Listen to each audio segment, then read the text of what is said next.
The Masters just became the center of the most uncomfortable conversation in professional golf right now, and Rory McIlroy is standing right in the middle of it. This isn't about rules violations or official complaints. This is about something more subtle, more complicated, and potentially more divisive than any traditional cheating scandal. Players are privately voicing concerns about competitive fairness at Augusta National, and while nobody's using the word cheating publicly, the tension is real and it's building. What's actually happening that has players talking behind closed doors? Why is Rory's Masters preparation creating controversy despite being completely legal? And how could this situation change how future major championships are approached across professional golf?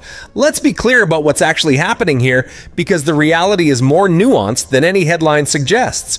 Rory McIlroy is currently leading the Masters tournament and playing exceptional golf through the first 2 rounds. He looks comfortable, confident, and completely in control on a golf course that has historically given him trouble. His approach shots are precise, his putting stroke is solid, and he's navigating Augusta's challenges with a level of mastery that suggests deep familiarity with every slope, break, and grain on the property. That comfort and familiarity is exactly what's creating tension among other competitors.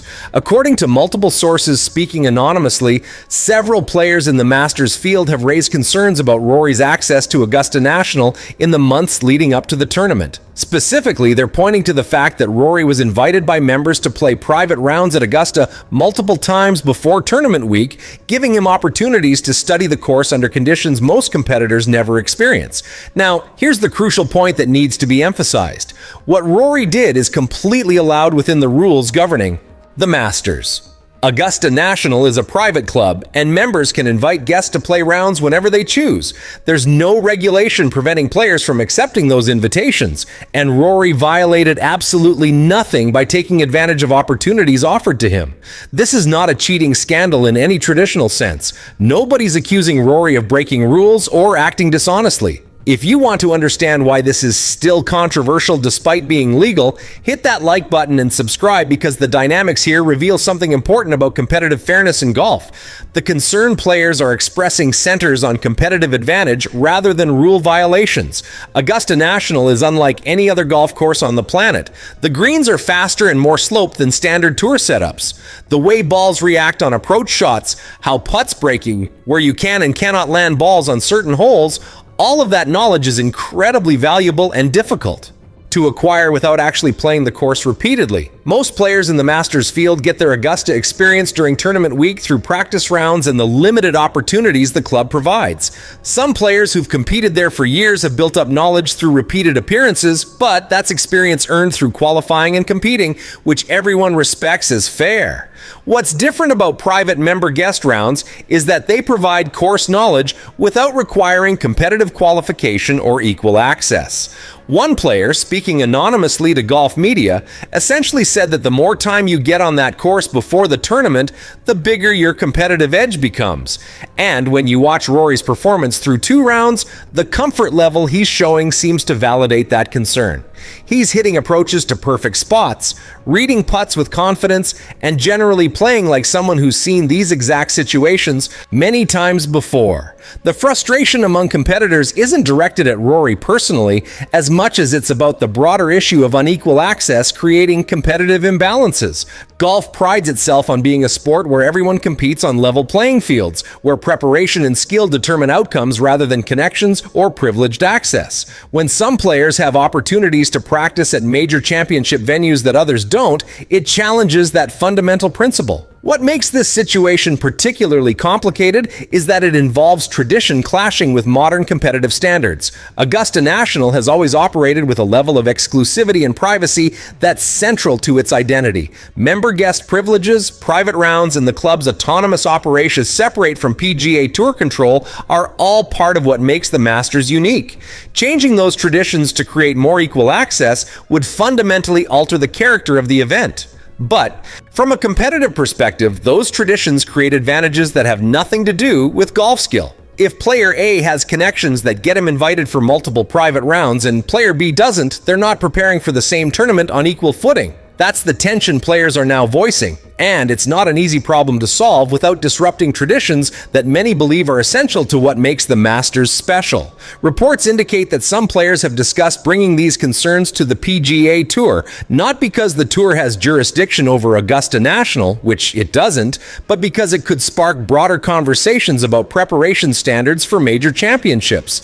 Ideas being floated include clearer guidelines about pre-tournament access, or at least more transparency about who's playing private rounds, so everyone knows what kind of preparation their competitors are getting. However, there's significant division among players about whether this is even a problem that needs solving. Veterans and traditionalists argue that connections have always mattered in golf, that networking and relationships are part of professional sports, and that if you're fortunate enough to get invited to play Augusta privately, you should absolutely take that opportunity. From this perspective, Rory did nothing wrong and actually did exactly what any smart competitor would do when given access to valuable preparation opportunities. The counter-argument is that major championships should be competitions where golf skill determines outcomes, and that advantages derived from social connections rather than athletic ability undermine competitive integrity. This perspective doesn't accuse anyone of wrongdoing, but argues that the system itself creates unfair advantages that should be addressed. What's particularly interesting is how this conversation is playing out publicly versus privately. Publicly, very few players are willing to go on record criticizing Rory or the situation because doing so risks looking like sour grapes or attacking someone for taking opportunities anyone would accept. Privately, the conversations are much more frank, with players expressing genuine frustration about competing against someone who's had preparation advantages they couldn't access, regardless of their own efforts or abilities. Rory himself hasn't addressed these concerns directly because, from his perspective, there's nothing to address. He was invited to play golf at a course, he accepted those invitations, and he prepared for a major championship using legal and available opportunities. Asking him to apologize or justify that preparation would be unreasonable. At the same time, his silence on the broader fairness questions means the conversation continues without his input, which allows speculation and frustration to build. The PGA Tour is in an awkward position because Augusta National operates independently, and the Tour has no authority to regulate member guest access or practice round policies. Any changes would have to come from Augusta itself, and the club is notoriously resistant to external pressure or suggestions about how it should operate. The Masters has maintained its traditions and autonomy for decades, and the likelihood of Augusta changing its policies because some Tour players are uncomfortable seems minimal. What could force change is if this controversy affects how the tournament is perceived by fans and media. If the narrative becomes that the Masters isn't a pure competition because some players get unfair preparation advantages, that damages the event's credibility in ways Augusta wouldn't want. The club cares deeply about the Masters being viewed as the pinnacle of golf competition, and anything that undermines that perception could potentially motivate policy adjustments. If Rory goes on to win the Masters, especially in dominant fashion, this conversation will intensify significantly.